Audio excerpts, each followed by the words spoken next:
아멘.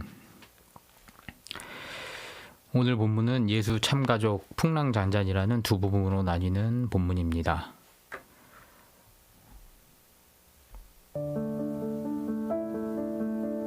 가족이 방문한 사건은 윤리적 기준에서 해석하려고 하면요, 예수님의 폐륜이 부각되는 그러한 본문입니다. 그런데 복음을 위해서는 부모를 버리는 마치 현대적인 새로운 고르마감 같은 그런 오류를 범하게 되기 쉬운 그런 거친 돌이 되는 본문인 것을 보게 됩니다. 예수님께서는요, 공생애 이후에 그 메시지를 계속해서 하나님 나라에 대해서 초점 지우고 있다는 사실을 우리는 항상 놓치지 말아야 합니다. 그러지 않으면 본문에서 의미를 발견할 수 없게 된다는 것입니다. 이 메시지도요, 당연히 그러한 관점에서 해석해야 됩니다.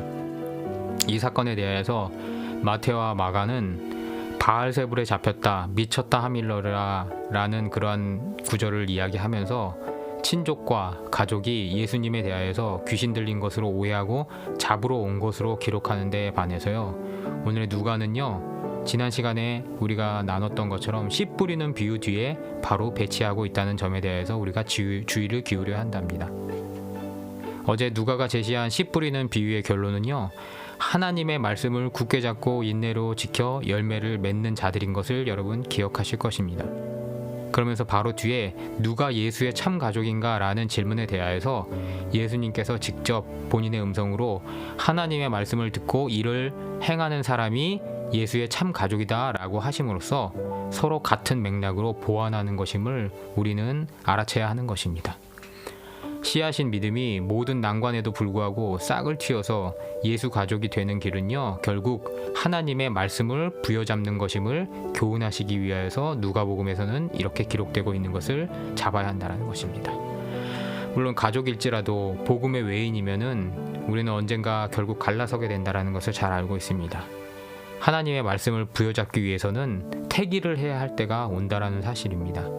그래서 우리는 앞으로 만나게 될 12장 53절에 내가 불을 땅에 던지러 왔노라, 아버지가 아들과 아들이 아버지와 어머니가 딸과 딸의 어머니와 시어머니가 며느리와 며느리가 시어머니와 분쟁하리라 하시니라 라는 기록이 등장하는 것도 주의해서 봐야 됩니다.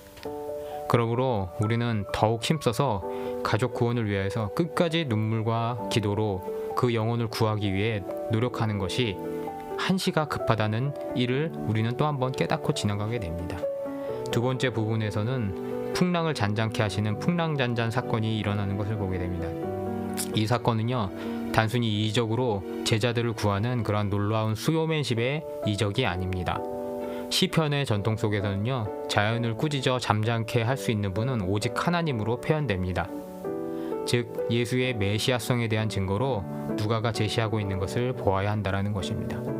그리고 더 나아가서 물을 꾸짖어 하나님의 백성을 탈출시킨 것을 시편 106편의 기자는 기록하고 있는데, 이것을 비추어서 예수께서 갈릴리 호수를 꾸짖어 잠잠케 하심은 예수님의 사역이 좌충우돌하는 그런 퍼포먼스가 아니라 새 출애굽 사건을 비견할 만한 그러한 메타포를 지니고 있는 표적으로 봐야 한다는 것입니다. 누가는 계속해서 독자들을 이러한 시각으로 인도하고 있다는 것입니다. 그리고 제자들의 완전히 잘못된 시각이 후반부에 나오게 되는데요, 그들은요, 예수님과 함께 있으면서도 아직은 죽음을 두려워하는 어리석은 존재로 묘사되는 것을 보게 됩니다. 성도라고 해서 인생이 순탄한 것은 아닌데, 성도가 풍랑에 대하여서 대처하는 자세는 이 배의 주인은 예수라는 사실에 대하여서 인정함에 있다라는 것입니다. 만약 그 사실이 없게 된다라면, 그 고백이 없게 된다라면 배가 침몰하기 전에 우선 자신의 정신마저 먼저 침몰하게 된다는 점을 우리는 본문에서 깨달아야 한다는 것입니다. 성도는 환난을 당할 때도 믿음으로 당대히 극복할 수 있는 것이 특징이라는 것입니다.